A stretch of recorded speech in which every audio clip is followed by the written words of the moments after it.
He's kept himself, his attention to detail, his preparation's been excellent, and he's a great role model for a lot of young guys out there.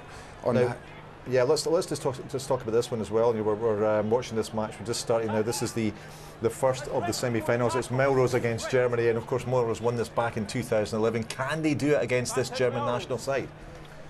I think if they get up in their faces, shut their space down, absolutely. Germany, for me, have probably played some of the best sevens this weekend so far, just because they fill the field very well and they use the ball very, very quickly to the space. Melrose just need to shut them down, and when they get their opportunities, capitalise on them. Well, the roof, if there was a roof on the green yards, would be absolutely knocked off as Germany go in for their first try there. Enjoy this one in the company of our commentary team, Scotty Hastings and John Beattie. Thank you very much. Well, that's the Germans right in the lead already. And as Callum was saying, the Germans have looked very impressive. They've filled the field, they've used the width, they've passed the ball well. All these players can spin, pass both ways very simply. And with the likes of Szczesny and Heimpel, they've got players who have created quite an impact. Scott Hastings, let's have a look at this try. Yeah, Germany have shown all along in this tournament that their big ball carriers have really done very, very well. And then Alan Kissen, well, he was quite outstanding in the previous victory over Watsonians, and it was just that bulk and sheer size that have got them, you know, through to this point of the competition. Watsonians had to try to cope with lots of this, but here we have Melrose now. As Dougie was saying, the roof nearly came off. And if they can do this again today, it will be absolutely incredible. It was Fraser Thompson down the right side to Lockington, and Lockington has been a really inspirational player. And I think Lockington has been arguably as good as anybody on the pitch this afternoon, hasn't he? He's been a creator. You're absolutely right, and he's got this knee heavily strapped, so we haven't seen him actually run as much as maybe expected, but he's gaining in confidence. But it's the way he's able to support, the support lines are running have been superb, and also the way he jinks and has time. And all good players, as we know, John Beattie, is that when they give themselves time and space, they create magic moments, and that was certainly one of them today.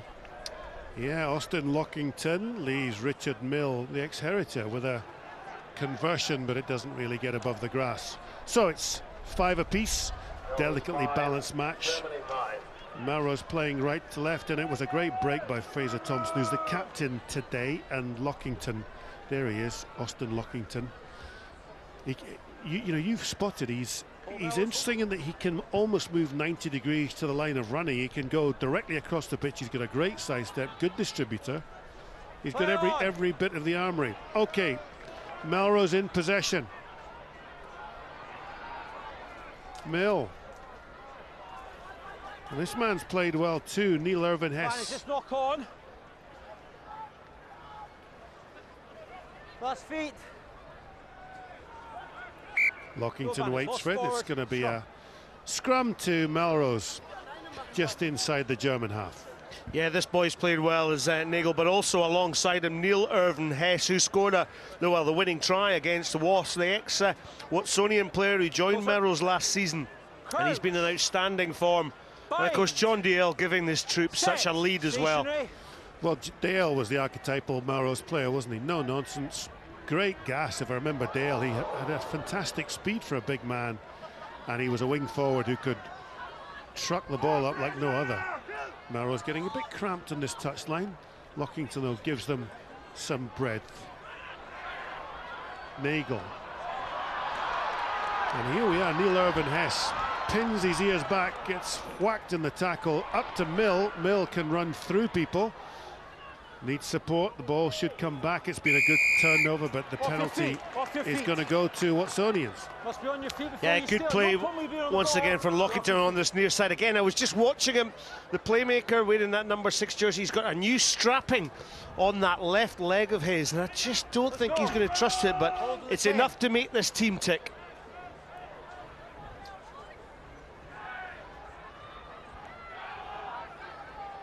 Rock's beating you. Watsonians then. My Watsonian friend to the right. And Melrose, I think Melrose need to be you know, they're getting the ball. They're very, very diligent in what they do. The 3 tries they scored in their win over Wasps were well created. They made sure that they retained the possession. They built their phases of possession. They pulled and manipulated players around. It was an excellent sort of play by Melrose to create 3 fantastic tries. Out to Heimpel. And the Germans then from inside their own 22. Oh, and he's beaten his man on the outside. And this is a long run out. You've got all these players. Sam Ranger, that's a fantastic score. And what a try this is for the Germans. A long way, that swerve in and out earlier in the movement. And it's going to be Szczesny who just touches down. What a score. Yeah, Szczesny's really impressed for this German team. Great try, actually. And I know that Colin Gregor, our colleague here in the comms box, he's going to pick the top try of today. That's one of the beauties of this game, that the Germans have scored. Conversion to come. Just edges the team a converted try ahead. Simply done. Pick your way through this, Scott. Just great individual skill. First of all, ball in 2 hands. Then on the outside, it's just sheer pace. Then the swerve inside and out. Well, Colville was left for dead there.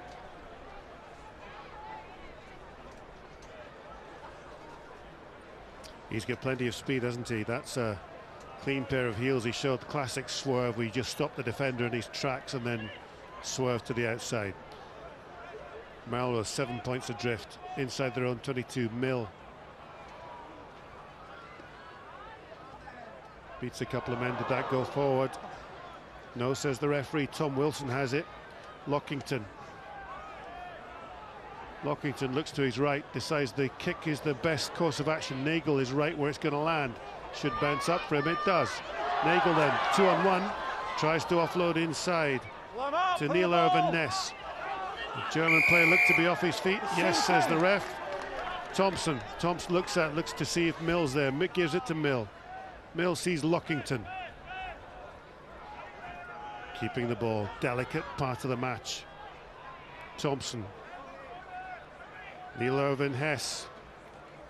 Nagel. Advantage. Turned over and the Germans are in possession. Alan Kessen to Buchmann.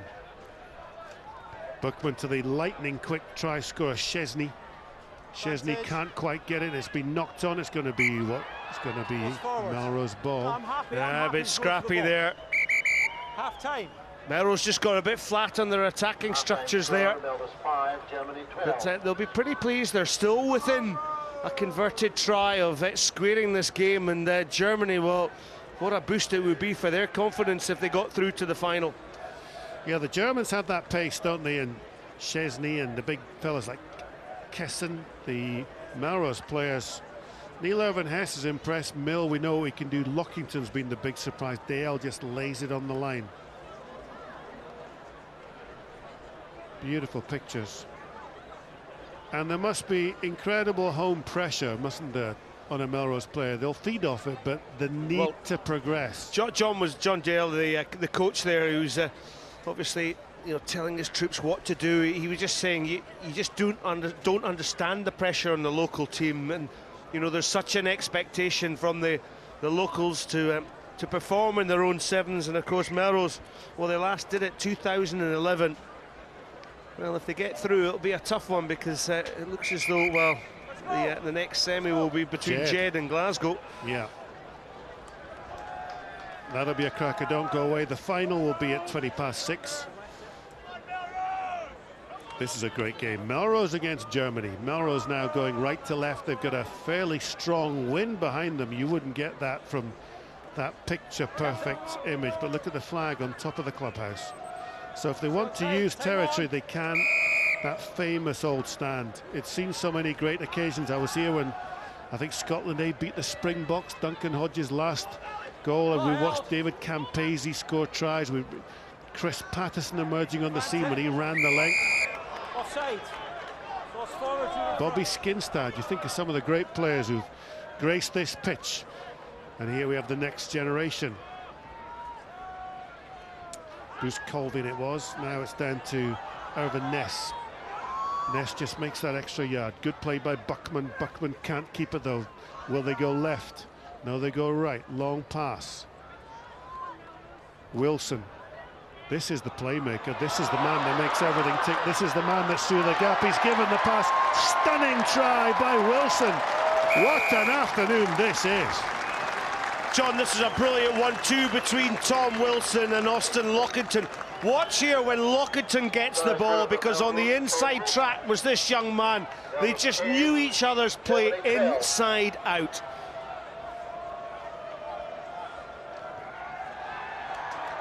Conversion's good from Richard Mill. But what about this? Have a look at this. Tremendous. Lockington, one-on-one skill. Steps off his right foot. But it was the pass that was made there by Tom Wilson. He's supported on the inside track. Look at that. There's the pass. Wonderful sevens try. Wonderful interplay between Austin Lockington and try scorer Tom Wilson. It's that line of support, isn't it, for every kid watching? Okay, we have a game. 12 points apiece, but this is the man that's pirated it away, Maturin. Maturin, we know he's been on the circuit. Ranger out to Heimpel. Heimpel, that looks slightly forward. This man will be too quick, maybe. Szczesny down that left wing. Germany straight back into it. That's a killer blow. That is a killer blow. That's the time to score, isn't it? Oh, when you have a riposte like that, it's so important. They got the possession from the kick-off, they attack straight away, and this man Szczesny, he's run strongly all afternoon, stretches that defence. Good play by Maturin, long pass, and look how fast he can run. That's a good running style. Yeah, Bruce Colvin, though, he did well. He kept him out wide as well, so this makes the conversion a very difficult one. It's held up in the wind. 5-point game. Just let me remind you, it's the Melrose Sevens. The 125th playing goes all the way back to 1883, invented by the local butcher Ned Haig to make money for the town, and here we have the latest generation. There have been countless thousands of people who have come to this great stadium to watch this in the past, and we are here today to bring you this. Melrose then, I don't know, Scott, they will be desperate to get to the final, won't they? Well, you can just feel the excitement around this ground. Certainly when Melrose put out Wasp, there was a real sense of anticipation. Can they get to the final? Certainly achievable. Germany have played their part, though. Maturin to throw the ball in. There's the crowd. Sips of cold beer on a cold day. Don't walk in. Stay there. Stay.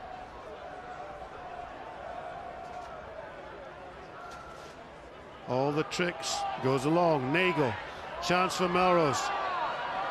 Out to the man of the moment, Lockington. That is extraordinary running by Lockington. He can't go all the way, can he? No, look at that yellow jersey backing cover back. Let's look and see what Melrose can do now. Inside, Irvin Hess. Buckner tries to make a mess of it. Hill, Lockington looks at, has Nagel. Nagel has Thompson. Nagel halfway through the gap. Thompson through the middle. Is there anyone there to take a ball from him? Throws it back. Lockington. Presence of mind. Man and ball. We've now got, this is Grant Runciman on the pitch. Germany throwing bodies at the contact, aren't they? Melrose having to work so hard to regain and retain that possession. There's a chance here. Runciman, it's gone backwards. Runciman then out on his own on that right wing. Faced by two big men in Buckman and Sotera Mertz. Melrose then everything to play for. Oh, knocked on. It's going to be a scrum to Melrose. This is one of the best games of the afternoon. You can just see the lactate, the fatigue building in, and sometimes when that you're under that pressure, you've really just got to stay calm and deliver your structures, deliver the accuracy of the pass. And on that occasion, Neil Irvin Hess didn't quite have that quality in his game. This is a big test for the boys from Melrose, the local rugby club, up against the Germans. The Germans, Buckman, Von Kromko, Maturin, Szczesny, Heimpel. They've all impressed today. Not much was expected of the Germans, but here they are in the first semi-final. Who will make the final?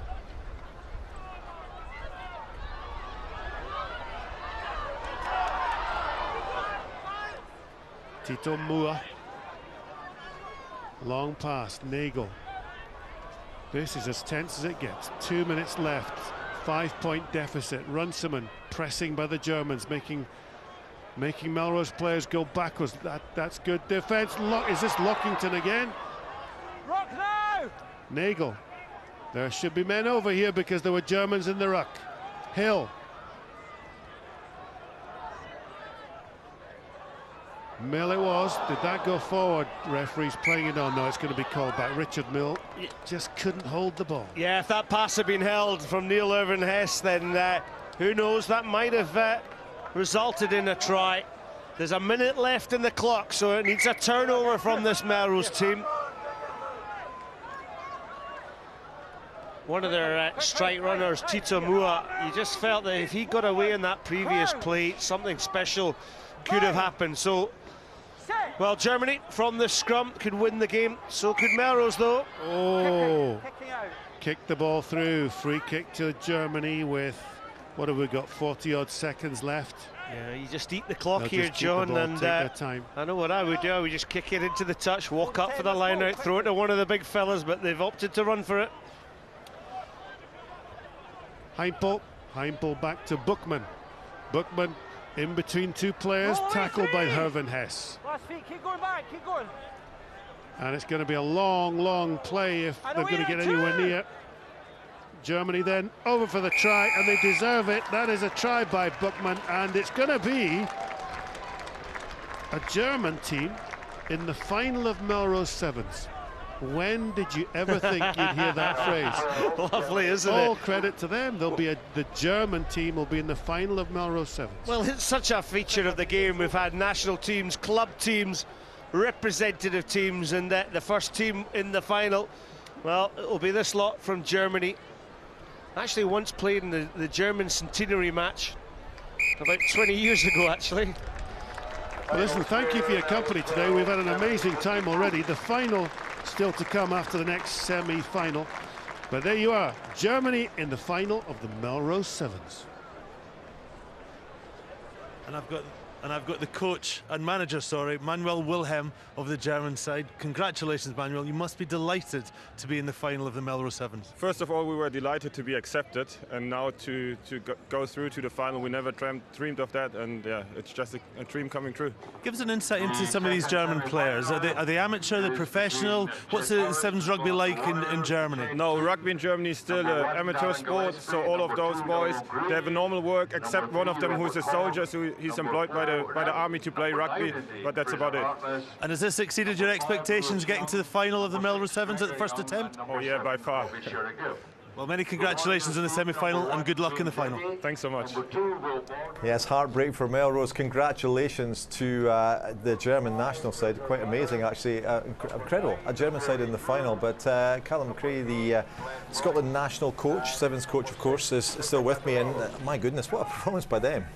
Yeah, no, absolutely. Right from the outset, I thought that Germany, out of all the teams in the competition, they've played a really good structure. They fill the field very well in attack, and they make use of the ball to stretch teams. With regards to a couple of other teams, take Jeddah, Glasgow, they are a physical outfit, so it'll be quite a differing sort of style if either of those two make it through.